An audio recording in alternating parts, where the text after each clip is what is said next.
नमस्कार दोस्तों। तो आज का हमारा टॉपिक है सॉलिड स्टेट। इसमें हम करेंगे Gujarat state eligibility test for lectureship के केमिस्ट्री के सॉलिड स्टेट के क्वेश्चंस। अब ये प्रीवियस ईयर क्वेश्चंस करने से क्या फ़ायदा होता है? जो प्रीवियस ईयर क्वेश्चंस हैं उनको करने से एक फ़ायदा ये होता है कि हमें पता चलता है कि किस टाइप के क्वेश्चंस आते हैं, पहला पॉइंट। दूसरा, अब पहले तो आप पूरा टॉपिक पढ़ा होगा सॉलिड स्टेट, कैसे एमसीक्यू को अप्रोच करना है वो पता चलता है, ठीक है, और कौन से टॉपिक को हमें फोकस करना है वो पता चलता है, ठीक है। ये सेम टाइप के क्वेश्चन जो है नेट में भी आते हैं, गेट में भी आते हैं। सेम टाइप के क्वेश्चन जो भी कोई भी केमिस्ट्री रिलेटेड कंपटीशन होता है उसमें आते हैं। इवन नीट और आईआईटी जेई आईआईटी जैम में भी ऐसे ही क्वेश्चन आते हैं, ठीक है। So let us start. 2019 से स्टार्ट कर रहे हैं हम। फर्स्ट क्वेश्चन है, covalent solid is electrically neutral because. अब देखो, कोवलेंट सॉलिड जो है वो इलेक्ट्रिकली न्यूट्रल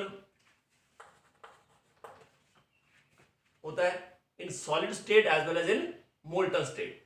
क्योंकि जब कोवलेंट सॉलिड बनता है, जैसे मान लिया कोवलेंट सॉलिड ले लो डायमंड। सो डायमंड में क्या होता है, हर कार्बन जो है वो 4 बॉन्ड बनाता है। ऐसे हर कोई इलेक्ट्रॉन फ्री नहीं है, हर इलेक्ट्रॉन 2 एटम के बीच में होता है। लोकलाइज्ड हो गया ना, shared pair is localised, that's why A option is correct. इसकी एक ही एक्सेप्शन है और वो क्या है, ग्रेफाइट। ग्रेफाइट जो है वो भी कोवलेंट सॉलिड है, बट उसमें क्या होता है, एक इलेक्ट्रॉन फ्री रहता है। बट ये जनरल केस की बात हो रही है, ठीक है ना। तो जनरली कोवलेंट सॉलिड जो है वो न्यूट्रल क्यों होता है इलेक्ट्रिकली, क्योंकि उसमें शेयर्ड इलेक्ट्रॉन जो है वो लोकलाइज होते हैं। लोकलाइज का मतलब समझिए कि 2 एटम्स के बीच में लॉक होते हैं, फ्री मूव नहीं कर सकते, राइट। और आपको एक और पता चलेगा कि ग्रेफाइट जो है is an exception. Done, okay. Second question, Bragg equation जो है ना, it is most important for any competitive exams. तो उसको हम डिटेल में करते हैं। ब्रैग इक्वेशन जो है उसमें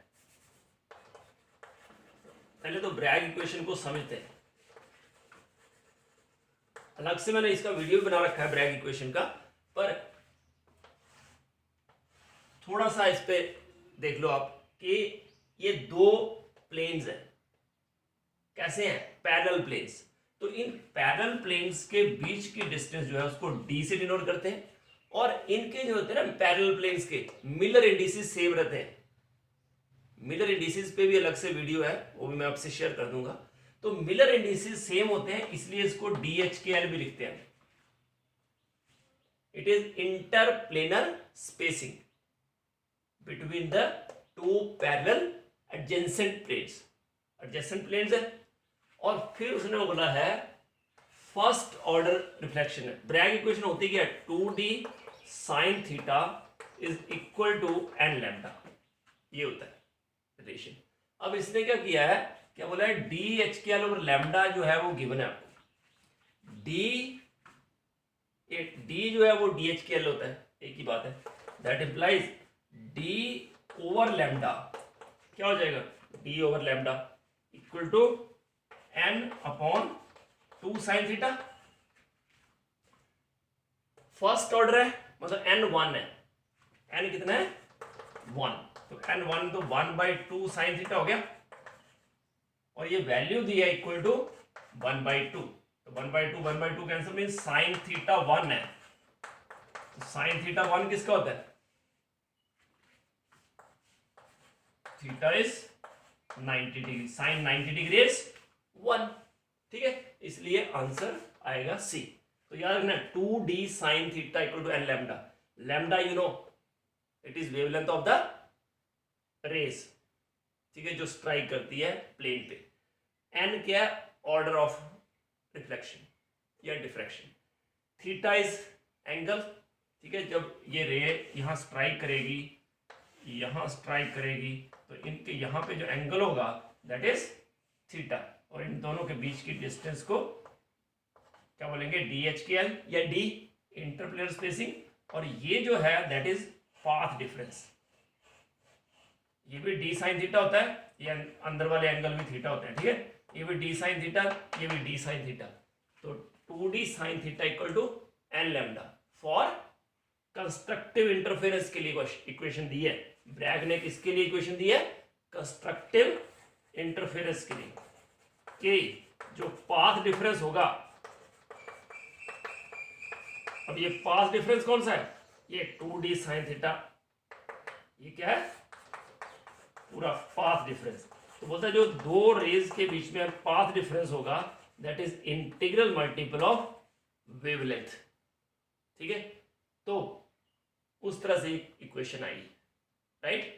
इसकी पूरी डेरिवेशन मैंने दे रखी है, बट आप यही याद रखो 2D sin theta n lambda, इसमें D interplanar spacing, theta angle of incidence, ठीक है, और 2D sin थीटा पूरा क्या है, path difference, n order of reflection और diffraction, lambda wavelength of the light used, ठीक है, normally X raise.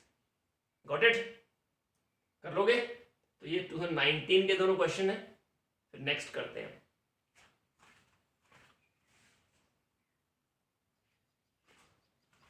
Okay, so third question है कि germanium doped with arsenic gives rise to P type semiconductor, electron vacancy, N type semiconductor या rectifier. अब देखो germanium जो है, germanium और सिलिकॉन मेन यही दो सेमीकंडक्टर पढ़ते हैं हम। जर्मेनियम सिलिकॉन जो है दे बिलोंग टू ग्रुप 14। तो ग्रुप 14 से बिलोंग करते हैं, तो इसका मतलब इसके वैलेंस शेल में कितने इलेक्ट्रॉन होंगे, 4। इसे पूरा चलेगा। ये मान लिया जर्मेनियम का सेमीकंडक्टर हमने ले लिया, ठीक है। अब इसमें तो सारे इलेक्ट्रॉन जो है इन्वॉल्व है बॉन्डिंग में, ठीक है, और क्योंकि बॉन्ड वीक होता है इसलिए जितने होल होंगे उतने ही इलेक्ट्रॉन। बट अगर हम कोई भी एक एटम, ठीक है, आर्सेनिक से डोप करते हैं, डोपिंग क्या होती है, एडिशन ऑफ इंप्योरिटीज, ठीक है, आर्सेनिक है, फॉस्फोरस है, टिन है, ये सारे किस ग्रुप के मेंबर हैं, 15। तो ग्रुप 15 का कोई भी मेंबर ऐड करते हैं, मान लिया आर्सेनिक रख दिया हमने, तो आर्सेनिक में कितने वैलेंस इलेक्ट्रॉन होंगे, 5 में से 4 तो इन्वॉल्व हो जाएंगे बॉन्डिंग में, तो एक इलेक्ट्रॉन फ्री रह जाएगा ना। इसका मतलब ऐसे केस में number of electrons are greater than number of holes. अगर प्योर था तो जितने होल्स होंगे उतने इलेक्ट्रॉन, बट जैसे आर्सेनिक डालोगे number of electrons becomes greater than number of holes. अगर इलेक्ट्रॉन बढ़ जाएंगे तो किस टाइप का सेमीकंडक्टर हो गया, एन टाइप। तो it is N N type semiconductor. यहीं पे अगर कोई ग्रुप 13 का मेंबर ऐड करते हैं आप, ग्रुप 13 में बोलो बोरोन, एल्यूमिनियम, गैलियम, ये ऐड करते हैं आप, तो क्या होता, 3 तो बॉन्ड बन जाते और एक होल हो जाता, मतलब नंबर ऑफ होल्स क्या हो जाते, greater than number of electrons. तो इसका मतलब वो कैसा होता, पी टाइप सेमीकंडक्टर, और उसमें क्या होती, इलेक्ट्रॉन वैकेंसी, होल होता है ना। और रेक्टिफायर क्या होता है, पीएन जंक्शन डायोड, ठीक है, which converts DC into AC. तो ये तो अलग ही कंसेप्ट है, एसी इंटू डीसी और डीसी इंटू एसी, ये तो डायोड है। बट ये सारे जो हैं पी टाइप सेमीकंडक्टर और इलेक्ट्रॉन वैकेंसी दोनों होंगी किसमें, पी टाइप सेमीकंडक्टर में। पर अगर ग्रुप 15 है तो इलेक्ट्रॉन रिच होगा, इलेक्ट्रॉन ज्यादा होंगे होल से, राइट। अगर प्योर है तो उसको बोलते हैं इंट्रिंसिक, अगर डोपिंग की है तो एक्सट्रिंसिक। तो एक पी टाइप होता है, एक एन टाइप। और ये जो क्वेश्चन में दिया है कि ग्रुप 15 ऐड किया आपने, तो कौन सा होगा, एन टाइप सेमीकंडक्टर। ये पूरा आपको एक क्वेश्चन से आपको जितने भी ऑप्शंस है वो सारे देख लेने हैं। और अगर मान लिया आज दिया है आर्सेनिक से डोपिंग, कल को बोल सकते हैं एल्यूमिनियम से डोपिंग, बोरोन से डोपिंग, तो वो भी आपको साथ में करते जाना है। ये एक आपको आइडिया मिल रहा है कि इस टॉपिक से क्वेश्चन आता है। Got it? Okay, next, number of atoms in BCC. अब अगर बीसीसी है तो वो एफसीसी भी पूछ सकता है, एफसीसी पूछ सकता है, सिंपल क्यूबिक भी पूछ सकता है। तो ये तीनों ही आपको कर लेने हैं, ठीक है। तो नंबर ऑफ एटम कितने होते हैं? Number of corner atom divide by 8, number of face centred atoms divide by 2, और नंबर ऑफ एटम्स इनसाइड जो बॉडी के अंदर होते हैं डिवाइड बाई 1, क्योंकि each corner is shared by 8 unit cells in cubic crystal, each face centred atom is shared by 2, edge is shared by 4। अगर as का भी कोई क्वेश्चन आ जाए तो डिवाइड बाई 4 हो जाएगा, पर वो इसमें केस नहीं है। बीसीसी में क्या होता है, ये क्यूब है तो क्यूब के कॉर्नर पे एटम्स होते हैं, और in addition to the corners 1 atom is at the centre. तो कॉर्नर पे 8 और एक इनसाइड, तो z कितना हो जाएगा? 8/8 + 1 मीन z होगा इसका 2, तो इसका आंसर आएगा 2। एफसीसी कर ले, अगर एफसीसी पूछा होता तो in addition to the atoms at the corners, और कहां एटम होते हैं? On the face centres, right. तो इसमें z कितना हो जाएगा? Corner atoms divide by 8, face centred atoms divide by 2 means 8/8 + 6/2, 1 + 3 means 4। और सिंपल क्यूबिक होगा तो सिंपल क्यूबिक में एटम्स आर ओनली, ये हो गया एफसीसी, सिंपल क्यूबिक में atoms are only eight the corners. अगर सिर्फ कॉर्नर्स पे हैं तो z कितना हो जाएगा? सिंपली 8/8 1। तो आपको पूछा है बीसीसी, पर आप एफसीसी और सिंपल भी साथ में कर लोगे, ओके।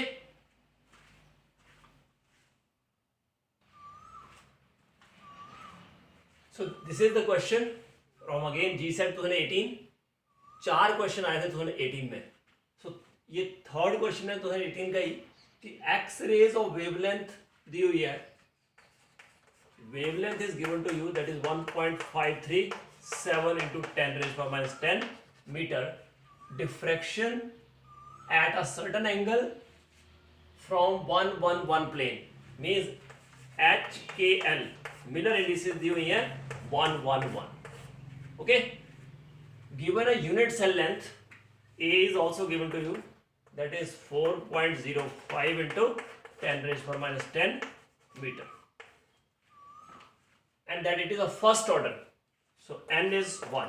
इसको मैं डिटेल में क्यों कर रहा हूं? क्योंकि ये क्वेश्चन जो है एक्चुअली डिस्क्रिप्टिव क्वेश्चन है, सब्जेक्टिव क्वेश्चन है ये, it can never be objective question, but फिर भी उसने दिया हुआ है, ठीक है, लेट इट बी, दे दिया तो दे दिया, अब हम उसको में कुछ कर नहीं सकते।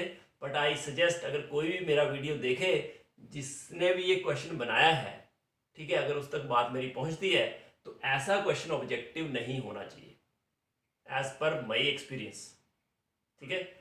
अच्छा, दो जो भी उसने दिया है वी हैव टू एक्सेप्ट, क्योंकि हम पेपर मेकर तो है नहीं, ओके। सो सबसे पहली बात कि आपको निकालना है थीटा। अब according to Bragg's equation,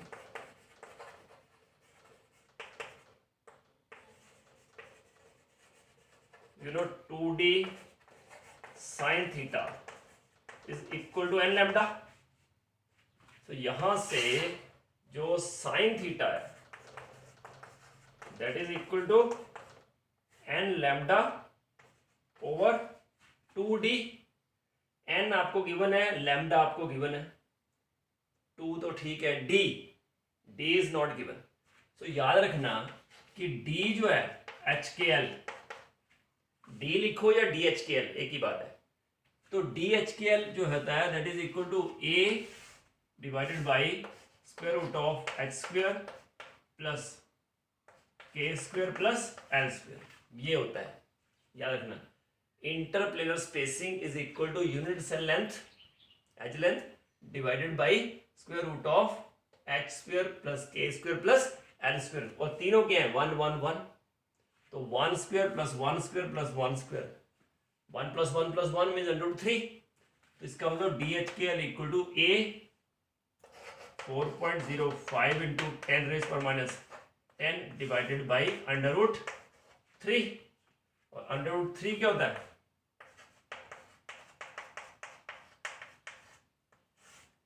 1.732, got it.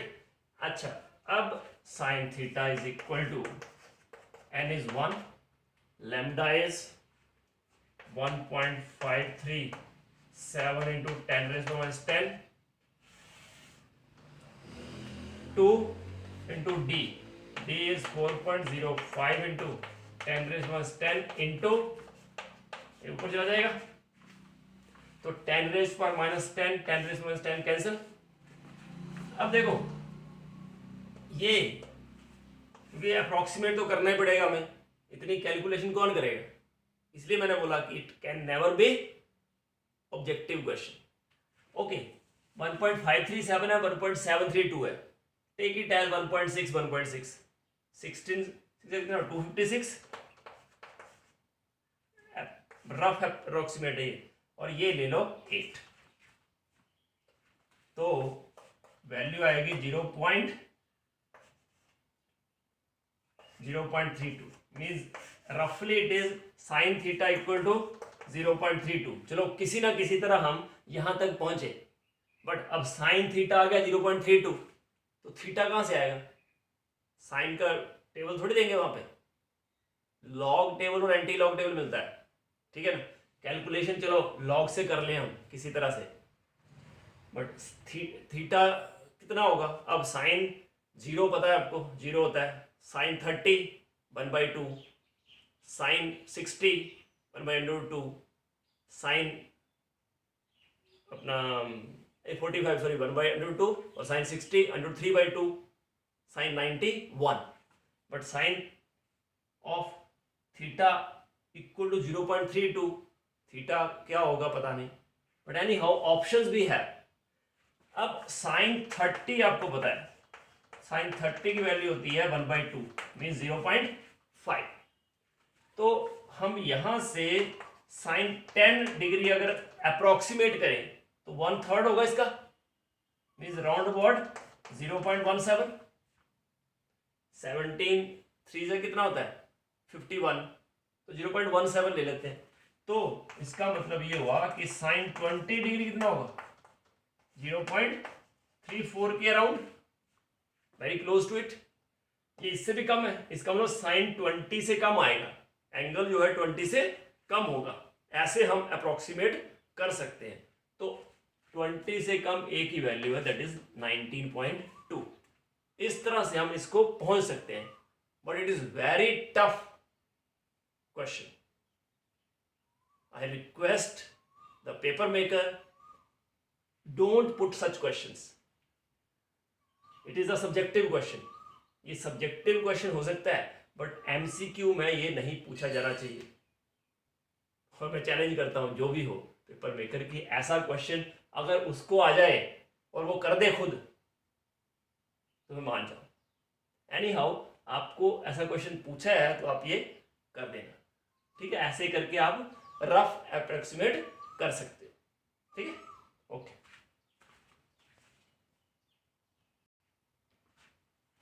Okay, so 6th question is again from GSET 2018। Question है, at what angle, again Bragg equation, in radian first order diffraction occurs if spacing between the plane is λ/2। तो you know that again 2D sin theta equal to n lambda.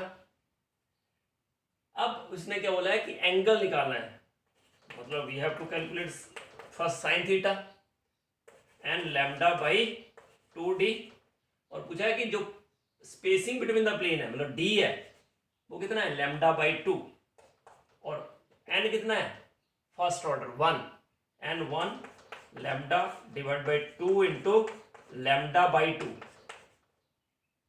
Cancel सब, lambda 2 means 1, sine theta 1 it is very simple question.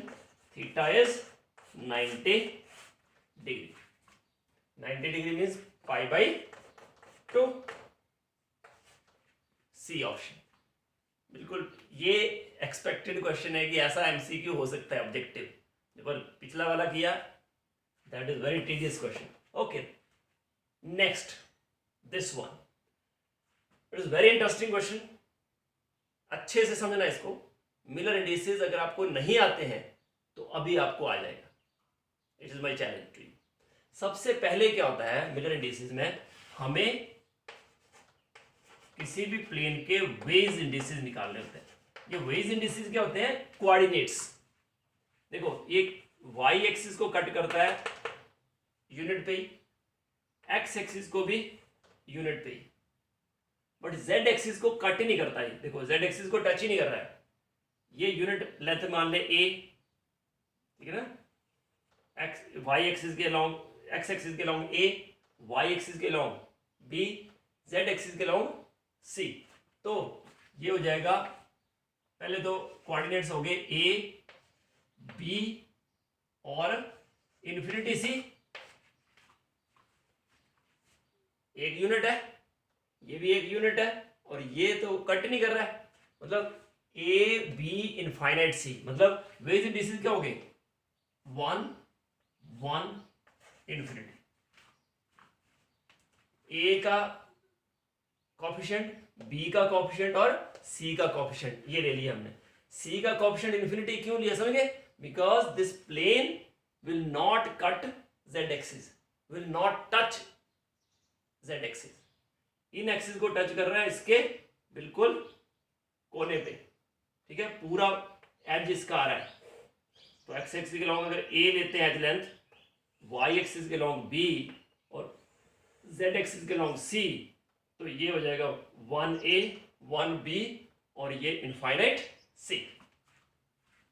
क्योंकि वो cut कहां करेगा फिर सी को? Infinite पे, कभी कट ही नहीं करेगा. ओके, ये आगे. फिर इसका लेना होता है आपको रेसिप्रोकल. रेसिप्रोकल आ जाएगा 1 1 और 1 को इन्फिनिटी क्या हो जाएगा? 0. ओके, देन अब आ गया अपने पास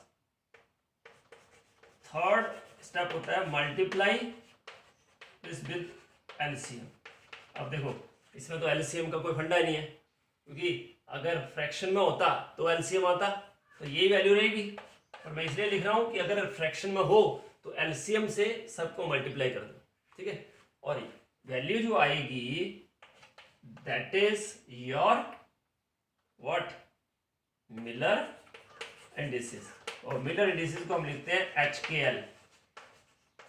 तो HKL क्या आ जाएगा? 110.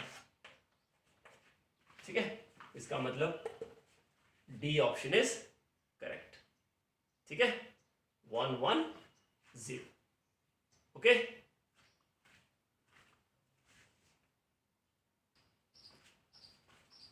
तो नेक्स्ट क्वेश्चन है, एक तो 2016 का और दूसरा 2014 का. पहला है 2D sin theta equal to n lambda measures path difference, path length, phase difference, phase orientation. So you know, मैंने अभी बताया था आपको कि दो प्लेन जो होते हैं उनके बीच की डिस्टेंस को बोलते हैं इंटरप्लेनर स्पेसिंग. अब देखो एक्स रेज यहाँ टकराया, यहाँ गया, दूसरे प्लेन से, पैरेलल प्लेन से यहाँ गया. अब ये इन दोनों के, देखो ये यहाँ से लेके अगर ले ए बी और सी, ये डी ई और एफ. अब देखो ए से लेके बी तक और डी से लेके इसको पी ले लेते हैं, सेम डिस्टेंस ट्रेवल की. बी से लेके सी तक और इसको पी डैश लेते हैं, पी डैश से लेके या क्यू ले लो, Q to F, distance same travel की. ये जो एक्स्ट्रा डिस्टेंस ट्रेवल की है सेकेंड रे में, इसको बोलते हैं, ये भी ये थीटा एंगल, ये भी थीटा एंगल, और ये होता है डी साइन थीटा और ये भी डी साइन थीटा. तो 2D साइन थीटा था पूरा, and that 2D sign theta is path difference. Got it? तो 2D साइन थीटा होता है path difference. Got it? Okay, next In a cubic lattice given below, 3 distances between A and B. अब देखो A और B के बीच की distance तो as length ही है, ठीक है ना। तो A एज लेंथ जो है A B that is equal to A. तो A B B C D ये सारे जो हैं बराबर ही होंगी क्योंकि क्यूब है। अब उसने बोला है दूसरा ए टू बी तो हो गया ए, इसका मतलब बी सी डी में कोई भी हो सकता है। दूसरा उसने बोला है कि A and C, A and या तो ए बी सी, अगर मैं ए बी और सी ऐसे ले लूं क्योंकि ये एक पार्ट है ना, ए बी और सी, ये बी एंगल क्या होगा 90 डिग्री होंगे, सारे एंगल क्यूब के 90 डिग्री होते हैं, ठीक है। जैसे मैंने यार अगर ये ले लिया, ये ए बी, ये ले लिया सी, तो ए और सी के बीच में ये डिस्टेंस है, तो ए बी और बी सी 90 डिग्री और ए सी जो है वो फाइंड करना है। मतलब ए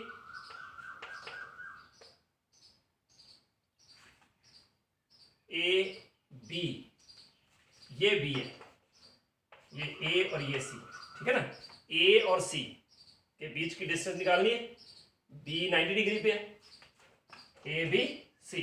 तो देखो ये भी ए है, ये भी ए है, तो ए सी क्या हो जाएगा अंडर रूट पाइथागोरस लगा दो, A B square plus B C square means under root A square plus A square means under root 2a square means under root 2a, ठीक है।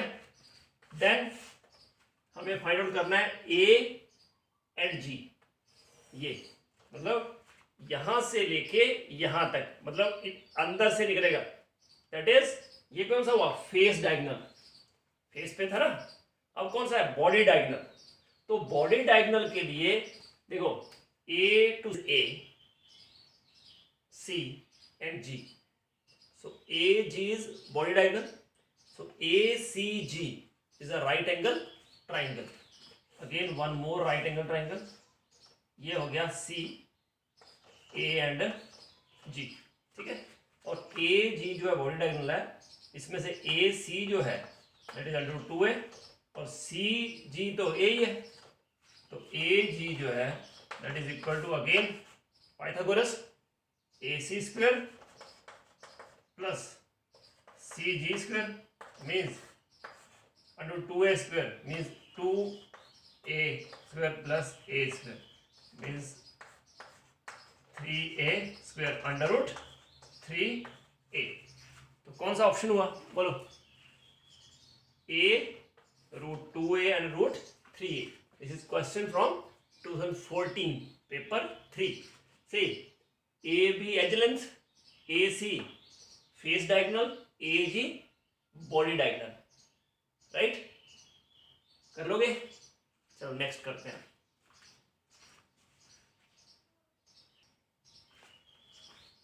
Now question number 10 and 11 both are from GSET 2013 paper 2। in NaCl crystal each chloride ion is surrounded by, तो ये NaCl जो होता है आयनिक solid है और इसमें क्या होता है FCC, क्लोराइड आयन जो है वो अरेंज होते हैं इन FCC। अगर पूरा मैं आपको बताऊं तो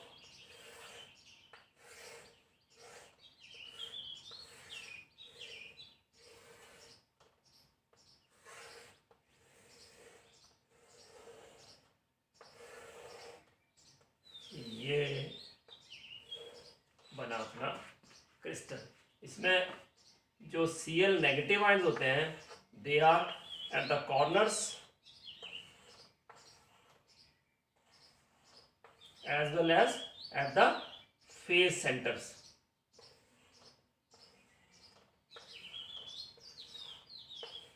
ठीक है।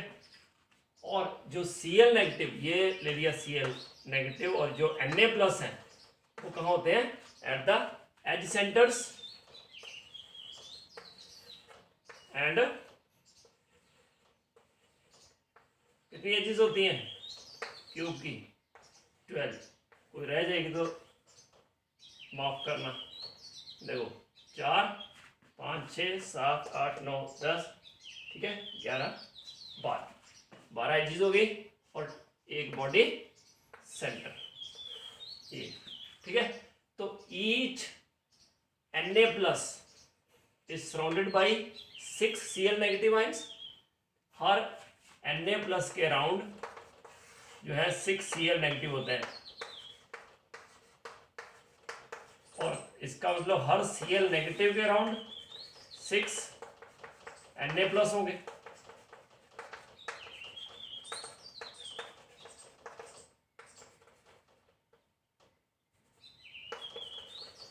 ठीक है, each Na plus is surrounded by 6 Cl negative. देखो ये 1 2 3 5 6 6, और वैसे ही हर Cl नेगेटिव के अराउंड 6 Na प्लस होते हैं। इसका मतलब ए ऑप्शन आएगा, ठीक है। Then come to quartz. Quartz watches में जो क्वार्ट्स होता है दैट इज व्हाट? एक्चुअली पहले मीनिंग समझ लो। ज्वेल मीन्स ज्वेलरी है, एक मतलब एक show piece. No, it's not like that. Quartz जो होता है that is piezo electric crystal. ये पाइजो इलेक्ट्रिक क्या होता है? इसका मीनिंग और है प्रेशर इलेक्ट्रिसिटी। जैसे आपने रिमोट देखा, रिमोट के बटन दबाओ आप, कंप्यूटर के बटन दबाने से सामने स्क्रीन पे आ जाता है वो वैल्यू, तो क्या हुआ? प्रेशर से इलेक्ट्रिसिटी प्रोड्यूस होती है ना। तो प्रेशर इलेक्ट्रिसिटी जिसमें प्रोड्यूस होती है प्रेशर की वजह से, उनको बोलते हैं पाइजो इलेक्ट्रिक क्रिस्टल्स। जिनमें हीटिंग की वजह से होती है वो पायरो इलेक्ट्रिक होते हैं, ठीक है। फेरो इलेक्ट्रिक आपको पता ही है कि एक साइड ही हो सबके जो एरोज है डाइपोल्स, उसको फेरो इलेक्ट्रिक क्रिस्टल बोलते हैं। तो क्वार्ट्ज जो है वो पाइजो इलेक्ट्रिक क्रिस्टल है, उसमें इलेक्ट्रिसिटी प्रोड्यूस होती है बिकॉज ऑफ प्रेशर, राइट। ये नोट कर लो आप, इसका आंसर भी, ठीक है। नेक्स्ट क्वेश्चन करते हैं।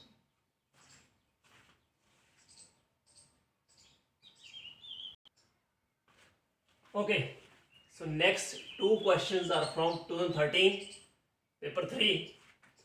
For a solid with following structure, the coordination number of point B. अब देखो ये पॉइंट B है बॉडी का सेंटर। सो बॉडी का सेंटर जो होता है वो सारे फेस सेंटर्स को टच करता है, तो इसका मतलब कोऑर्डिनेशन नंबर होगा 6।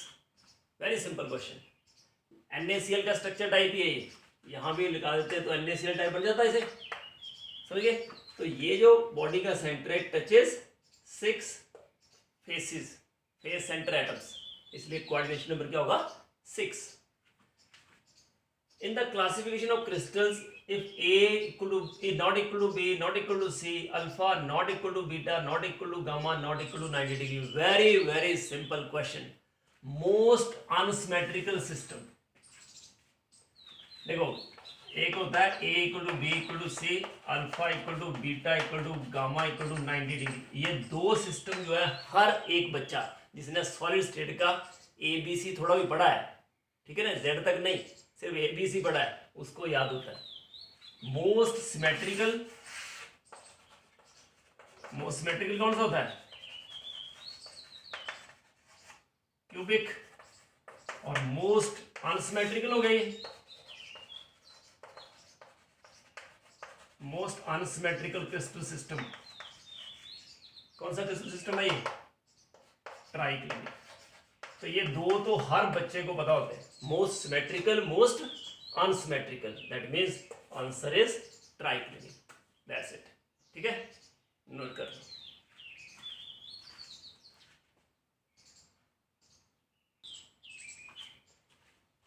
Now question number 14 from 2011।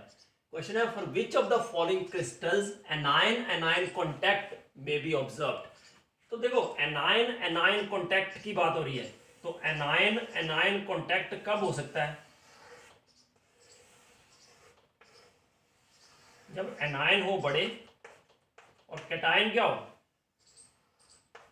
Small, anion बिगर हो और कैटायन क्या हो स्मॉल, तभी एनायन एनायन कांटेक्ट हो सकता है। तो हमें इनमें से कौन से, ये बिल्कुल लॉजिकल क्वेश्चन है, हमें कौन सा ऑप्शन देखना है जिसमें एनायन बड़ा हो और कैटायन छोटा।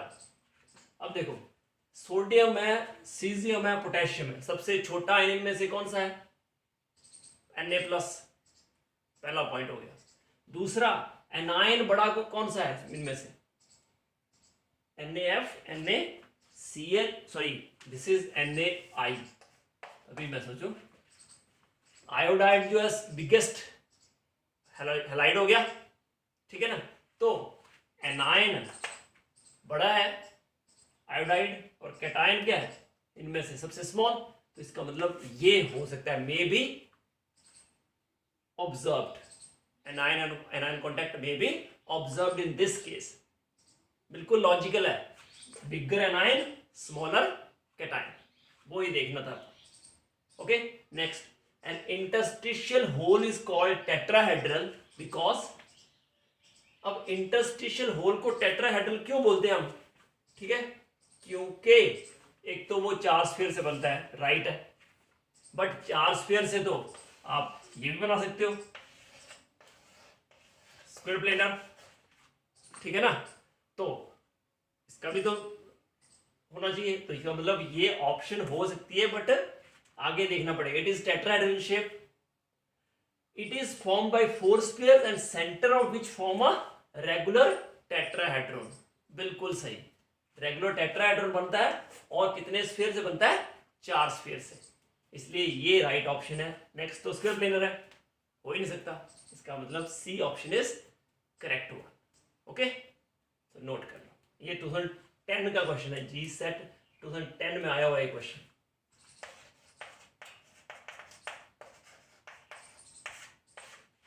ओके नोट कर।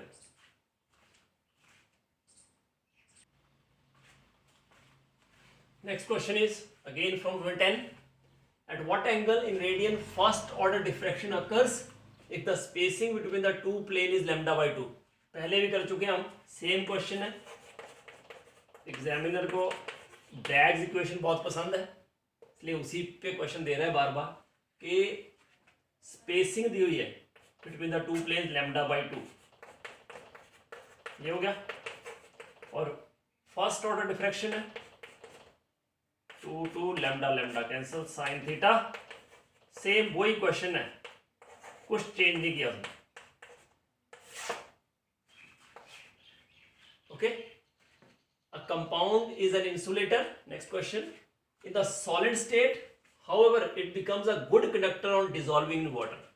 अब देखो कोवलेंट सॉलिड जो होता है it is insulator in solid state as well as in molten state. Ionic solid, solid में ions are fixed, they are not free to move, therefore solid state में they are insulators, but when we dissolve in water what happened, ions are free to move, क्योंकि ionic solid dissolve हो जाता है water में, ions अलग अलग हो जाते हैं, they are free to move, so they become conductor, that means ionic solid is the option. Metallic जो है that is good conductor in solid state as well as in molten state, same is the case with molecular solid. Got it, इसका मतलब ये option is correct. 2008 का question है ये, जी slate 2008 में आया हुआ ये क्वेश्चन, जी सेट 2008, नोट कर लो, बस 2 क्वेश्चन बचे, then we will sign off. Okay,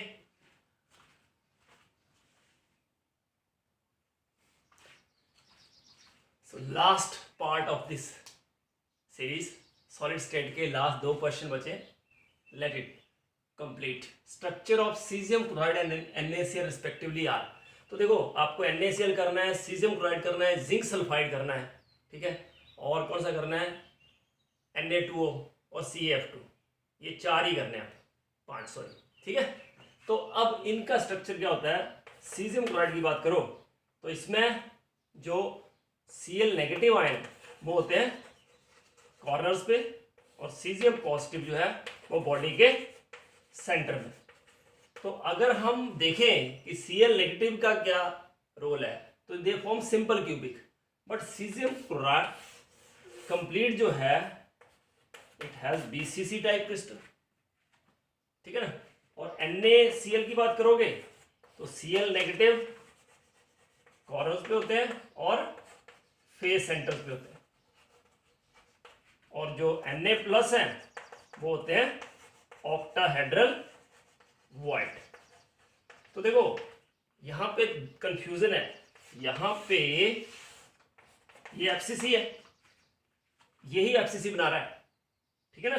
corner और फेस सेंटर FCC है, और ये जो ऑक्टाहेड्रल वॉइड्स है वो क्या है, edge centre and body centre. और यहां पे सिर्फ बॉडी सेंटर पे है, एक किस्म का क्यूबिक वॉइड हुआ रे। तो सीजियम क्लोराइड अगर सिंपल क्यूबिक बोले और NaCl FCC तो भी गलत नहीं होगा, बट ऐसा कोई ऑप्शन नहीं है कि BCC सिंपल क्यूबिक और सीजियम क्लोराइड सिंपल क्यूबिक और NaCl FCC, other way around है। तो हम ये लेंगे कि सीजियम क्लोराइड BCC है और NaCl FCC, that is the case, ठीक है। तो BCC and FCC we have D option, got it? Okay, come to this. Cubic crystal system possesses option है 4 3-fold axis, 4 4-fold axis, only 1 4-fold axis और only 1 3-fold axis।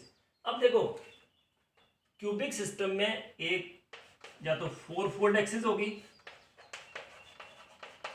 या 3-fold axis होगी या फिर 2-fold axis. ये तीन तरह की एक्सिस होती है, याद रखना, ठीक है। 4-fold एक्सिस जो होती है उसमें अपोजिट फेसेस इन्वॉल्व होते हैं, और कितने फेस होते हैं 6, तो कितने होंगी 4-fold एक्सिस 3, याद रखना। देख लो ये ऐसे करके इसको घुमाओ तो 4 फेस आ जाएंगे इस तरह से, ठीक है। 90 डिग्री, हर एक 90 डिग्री पे एक फेस आएगा, ठीक है। वैसे ही अगर 3-fold एक्सिस की बात करो तो opposite vertices means opposite corners, और कितने कॉर्नर होते हैं 8, तो कितने होगी ये 4। और जो 2-fold है उसमें opposite centre of edges, total edges कितनी होती हैं 12, तो 6। तो याद रखना क्यूबिक सिस्टम में 3 4-fold एक्सिस होती हैं, 4 3-fold एक्सिस होती हैं और 6 2-fold एक्सिस होती हैं। तो 4 3-fold axis is the right option. That's all about solid state. इस में जितने भी क्वेश्चन हमने किए उनको बेस बना के बाकी तैयारी करो, आप सॉलिड स्टेट कंप्लीट पढ़ो, बट इनको करने से आपको एक आइडिया मिलता है कि किस तरह से आपको अप्रोच करना है सॉलिड स्टेट को। So thank you very much for watching this video. Do like, subscribe and share my channel. God bless you all. Happy learning.